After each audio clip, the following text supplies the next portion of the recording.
Mad man theory. తనను తాను అత్యంత ప్రమాదకరమైన వ్యక్తిగా ప్రపంచానికి చాటి చెప్పుకుంటూ అనుకున్నది సాధించటానికి అనుసరించే వ్యూహం. అమెరికా అధ్యక్షుడిగా ఛార్జ్ తీసుకోబోతున్న ట్రంప్ ఆ థియరీనే ఫాలో అవుతున్నారు. కెనడాను తమ దేశంలో 51వ రాష్ట్రంగా కలిసిపోవాలంటున్నారు. గ్రీన్లాండ్ పనామాలపై అవసరమైతే బలప్రయోగానికి వెనుకాడేదే లేదంటున్నారు. వీటన్నింటికీ మించి టారిఫ్ ప్రకటనతో ప్రపంచ దేశాల్లో టెర్రర్ పుట్టిస్తున్నారు. కానీ ట్రంప్ అనుసరిస్తున్న మ్యాడ్ మ్యాన్ థియరీతో ప్రపంచానికే ముప్పు తప్పదంటోంది world bank. Canada, Panama, Greenland ఆక్రమణ మాట ఎలా ఉన్నా టారిఫ్లు సంధిస్తే మాత్రం ప్రపంచానికి మరో సంక్షోభం తప్పదంటోంది. ఇంతకు ట్రంప్ టారిఫ్ వార్పై వరల్డ్ బ్యాంక్ ఇస్తున్న వార్నింగ్ ఏంటి? ప్రతీకార పన్నులు ప్రపంచానికి నిజంగా రిస్కులో పడేస్తాయా? ట్రంప్ టారిఫ్ స్ట్రాటజీ ప్రపంచానికి శాపం కానుందా? ప్రతీకార పన్నులు ప్రపంచ ఆర్థిక శక్తిని చిదిమేస్తాయా? ప్రపంచ బ్యాంక్ హెచ్చరికలను ట్రంప్ లెక్క చేస్తారా? మేక్ అమెరికా గ్రేట్ అగైన్ అధ్యక్ష ఎన్నికల్లో డొనాల్డ్ ట్రంప్ నినాదం ఇది. ఈ స్లోగన్ ఉద్దేశం అమెరికాను అన్ని రంగాల్లో పవర్ఫుల్ గా మార్చడం. అందుకు ట్రంప్ ఎంచుకున్న మార్గం టారిఫ్. ఎన్నికల్లో గెలిచిన తర్వాత ఆ నినాదానికి తగ్గట్టే ట్రంప్ యాక్షన్ కనిపిస్తోంది. మొదట డాలర్కు ప్రత్యామ్నాయంగా బ్రిక్స్ కరెన్సీ తెరపైకి తెస్తే 100% టారిఫ్ విధిస్తానని సంచలన ప్రకటన చేసిన ట్రంప్ ఇప్పుడు మిత్రదేశం, శత్రుదేశం అన్న తేడా లేకుండా ప్రతీకార పన్నులు విధిస్తానని హెచ్చరిస్తున్నారు. తాను 2025 జనవరి 20న అధికారం చేపట్టిన వెంటనే అమెరికాతో వాణిజ్యం చేస్తూ 3 అగ్రభాగ దేశాలైన చైనా, కెనడా, మెక్సికోలపై భారీ సుంకాలను విధిస్తానని చెప్పారు. చైనాపై ఇప్పటివరకు ఉన్న 60% సుంకాలను అదనంగా 10%, కెనడా, మెక్సికోలపై 25% సుంకాలను విధిస్తానని ప్రకటించారు. ఇప్పటికీ అదే మాటకు కట్టుబడి ఉన్నట్టు తేల్చి చెబుతున్నారు. కానీ ట్రంప్ చేసినట్టే ఇతర దేశాలు చేస్తే? ఈ ప్రశ్నకే వరల్డ్ బ్యాంక్ షాకింగ్ ఆన్సర్ ఇచ్చింది. అమెరికా ఉత్పత్తులపై సుంకాలు పెంచాలనే నిర్ణయం వల్ల ప్రపంచ వృద్ధి ప్రభావం చెందుతుందని ప్రపంచ బ్యాంక్ హెచ్చరికలు జారీ చేసింది. తాజాగా విడుదల చేసిన గ్లోబల్ ఎకానమిక్ ప్రాస్పెక్ట్ నివేదిక ప్రకారం వివిధ దేశాల ఆర్థిక వ్యవస్థలు, వాణిజ్య భాగస్వాములు తమ సొంత టారిఫ్లను పెంచుతూ ప్రతీకారం తీర్చుకోవాలనుకుంటే ఇప్పటికే మందగొండిగా 2.7% ఉన్న ప్రపంచ ఆర్థిక వృద్ధి రేటు 2025లో 0.3% పడిపోయే ప్రమాదం ఉందని స్పష్టం చేసింది.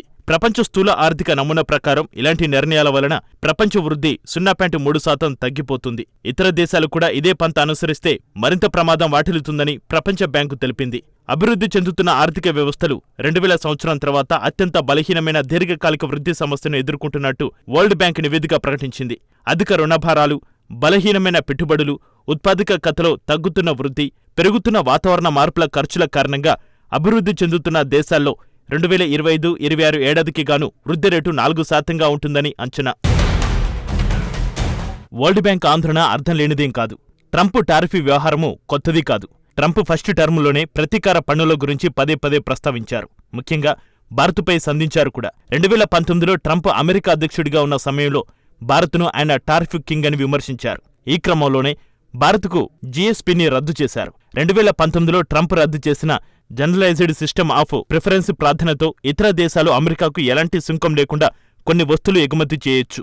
అయితే ఇందుకు అమెరికా కాంగ్రెస్ విధివిధానాలను అనుసరించాలి. ఈ హోదాను పొందుతున్న దేశాల మార్కెట్లలో అమెరికాకు సులభ ప్రవేశానికి వీలు కల్పించాలి. కానీ భారత్ అధిక సుంకాలు విధించి మార్కెట్లకు తగిన యాక్సెస్ ఇవ్వడం లేదని ఆరోపిస్తూ ఆ హోదాను రద్దు చేశారు ట్రంప్. ఆ తర్వాతే భారత్ యాక్షన్ మార్చింది. ట్రంప్ నిర్ణయం తర్వాత అమెరికా టారిఫ్లకు బదులుగా కొన్ని రకాల వస్తువులపై భారత్ కూడా సుంకాలను పెంచింది.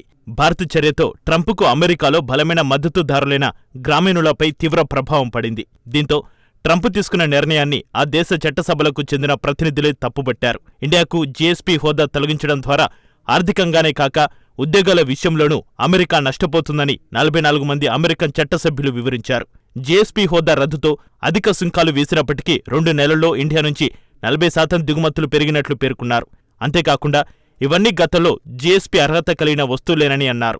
ఈ పరిణామం అప్పట్లో ట్రంప్ని తీవ్రంగా ఉక్కిరిబిక్కిరి చేసింది. అయినప్పటికీ మేక్ అమెరికా గ్రేట్ అగైన్ అంటున్న ట్రంప్ మరోసారి టారిఫ్లపైనే ఫోకస్ చేస్తున్నారు.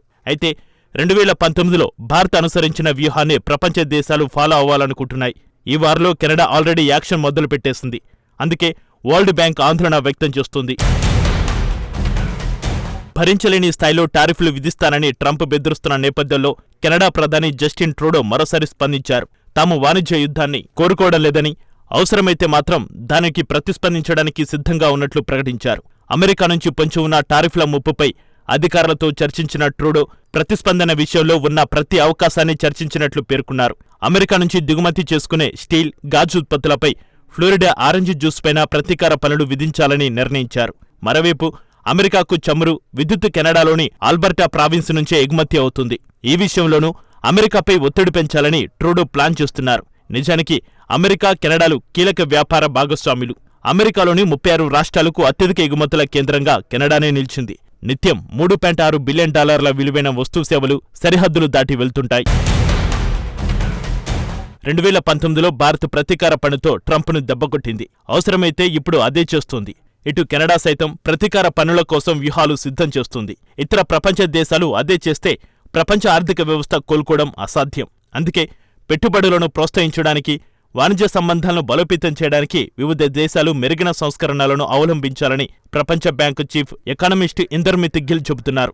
గత 25 సంవత్సరాలతో పోలిస్తే వచ్చే 25 ఏళ్లు అభివృద్ధి చెందుతున్న ఆర్థిక వ్యవస్థలకు కఠినమైన అడ్డంకులు ఎదురయ్యే అవకాశం ఉందన్నారు. వీటిని తగ్గించుకునేందుకు చర్యలు తీసుకోవాలని కోరారు. బ్యాంకు ఫర్ ఇంటర్నేషనల్ సెటిల్మెంట్స్ సైతం ప్రపంచ వాణిజ్యంలో పెరుగుతున్న అనిశ్చితుల గురించి వార్నింగ్ ఇచ్చింది. ఈ హెచ్చరికలను పట్టించుకోకుండా ట్రంప్ టారిఫ్ వ్యూహాన్ని అమలు చేయాలని డిసైడ్ అయితే మాత్రం ప్రపంచానికి మరో ఉపద్రవం ముంచుకొచ్చినట్టే.